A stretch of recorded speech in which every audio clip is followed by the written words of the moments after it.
سوف يعلمون أن نحن المسلمون قادمون. Ono što je potrebno poslanika, kod vjerodostojnom hadisu jeste da je pravio dvije pauze u namazu. Pauzu nakon početnog tekbira i pauzu nakon završetka učenja općenito. To je potvrđeno u hadisu. A hadis u kome se kaže da je pravio pauzu nakon početnog tekbira i nakon fatihe nije vjerodostojan. Vidiš ga ima Tirmizi i drugi, hadis ima mahanu lancu prenosilaca.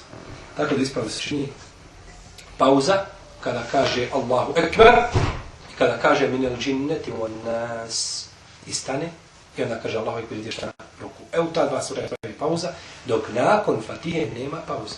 Može on stati kada zgovori amin da uzme preda ili ako nije razmišljao šta će učiti, da razmisli sekundu, 2, 3, 5 šta će učiti, ali nije pauza ciljano ostavljena zašto?